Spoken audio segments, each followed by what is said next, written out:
What's up, Phoenix? It's October, and I am giving you the Phoenix market update for September of 2019, starting right now.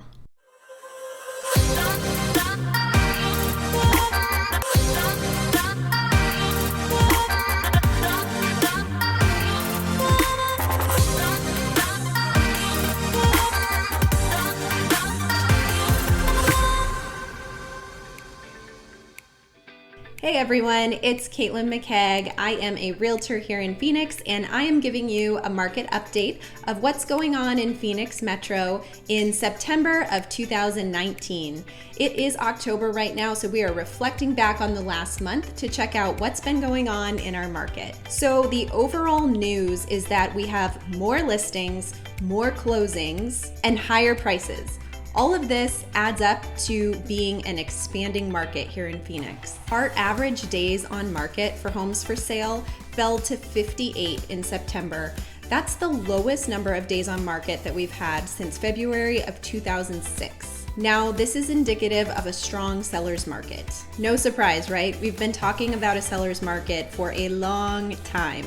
Now, if you're a seller, there's 5 cities that improved to be even better for you as a seller.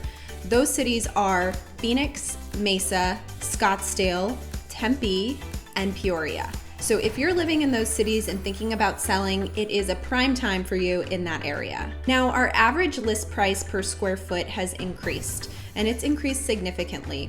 This should encourage sellers to sell and discourage buyers to buy. And that is what we're seeing right now.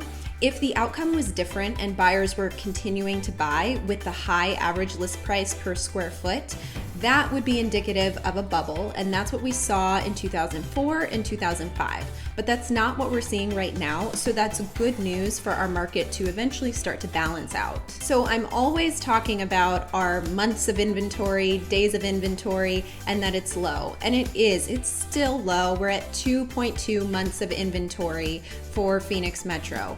But talking about days of inventory, I want to share with you a little chart that's showing the days of inventory in the last few years. So on this chart, 120 to 150 days of inventory is balanced. Under 120 is a seller's market, and above 150 is a buyer's market. Now, what's really interesting is if you look at the purple line, it's 2015.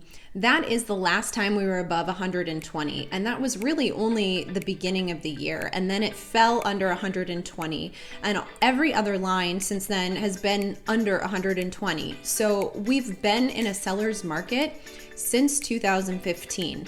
And if you look at the green line, that's 2019. Look how low we are in comparison to the other lines. So we absolutely are in a seller's market right now in the Phoenix Metro market.